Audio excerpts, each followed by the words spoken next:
आज की कविता मेरी पसंदीदा कविताओं में से एक है। कविता का शीर्षक है मैं अब विदा लेता हूँ।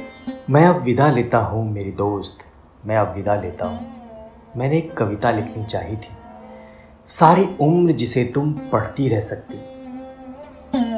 उस कविता में महकते हुए धनिये का जिक्र होना था, ईख की सरसराहट का जिक्र होना था। उस कविता में वृक्षों से लपेटती ओस और बाल्टी में दुहे दूध पर गाती झाग का जिक्र होना था। और जो भी कुछ मैंने तुम्हारे जिस्म में देखा, उस सब का जिक्र होना था। उस कविता में मेरे हाथों की सख्ती को मुस्कुराना था, मेरी जांघों की मछलियों ने तैरना था, और मेरी छाती के बालों की नरम शॉल में से स्निग्धता की लपटें उठनी थी।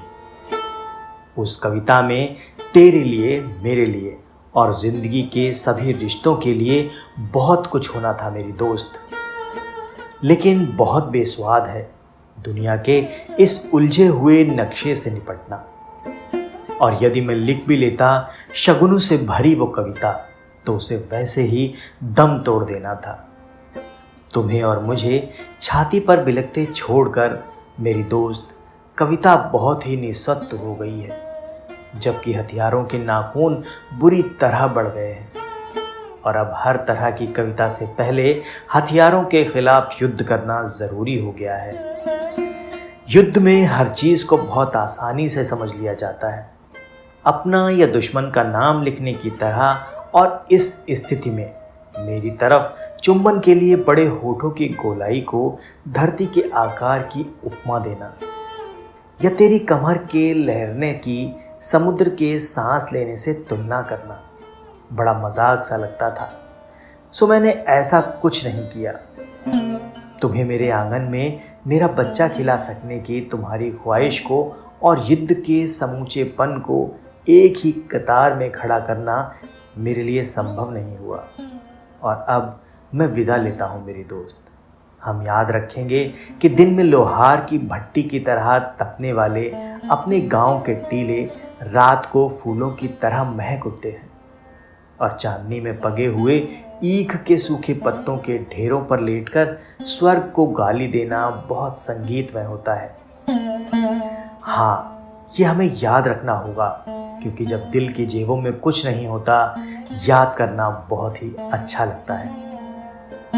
मैं इस विदाई के पल शुक्रिया करना चाहता हूँ उन सभी हसीन चीज़ों का जो हमारे मिलन पर तंबू की तरह तनती रहीं, और उन शाम जगहों का जो हमारे मिलने से हसीन हो गईं। मैं शुक्रिया करता हूँ अपने सिर पर ठहर जाने वाली तेरी तरह हल्की और गीतों भरी हवा का, जो मेरा दिल लगाए रखती थी तेरे इंतज़ार में। रास्ते पर उगी हुई रेशमी घास का, जो तुम्हारी लरसती चाल के सामने हमेशा बिछ जाता था।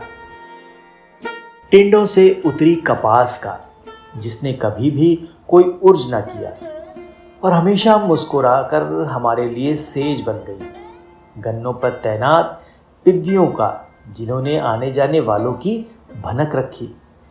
जवान हुए गेहूं की बालियों का, जो हम बैठे हुए ना सही लेटे हुए तो ढकती रही। मैं शुक्रगुजार हूँ सरसों के नन्हे फूलों का, जिन्होंने कई बार मुझे अवसर दिया तेरे केशों से पराग केसर झाड़ने का।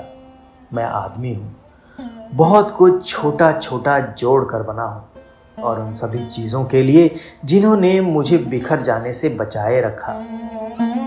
मेरे पास शुक्राना है, मैं शुक्रिया करना चाहता हूँ। प्यार करना बहुत ही सहज है, जैसे कि जुल्म को झेलते हुए खुद को लड़ाई के लिए तैयार करना, ये जैसे गुप्तवास में लगी गोली से किसी गुफा में पड़े रहकर जख्म के भरने के दिन की कोई कल्पना करे। प्यार करना और लड़ सकना, जीने पर ईमान ले आना मेरी दोस्त, यही होता है। धूप की तरह धरती पर खिल जाना और फिर आलिंगन में सिमट जाना, बारूद की तरह भड़क उठना और चारों दिशाओं में गूंज जाना, जीने का यही सलीका होता है। प्यार करना और जीना उन्हें कभी नहीं आएगा जिन्हें जिंदगी ने बनिए बना दिया। जिस्म का रिश्ता समझ सकना, खुशी और नफरत में कभी भी लकीर न खींचना, जिंदगी के फैले हुए आकार पर फिदा होना, सहम को चीर कर मिलना और विदा होना बड़ी शूरवीरता का काम होता है मेरी दोस्त। मैं अब विदा लेता हूँ। तो भूल जाना मैंने तुम्हें किस तरह पलकों में पाल कर जवान किया, कि मेरी नज़रों ने क्या कुछ नहीं किया तेरे नक्शों की धार बांधने में, कि मेरे चुंबनों ने कितना खूबसूरत कर दिया तेरा चेहरा, कि मेरे आलिंगनों ने तेरा मोम जैसा बदन कैसे सांचे में ढाल दिया।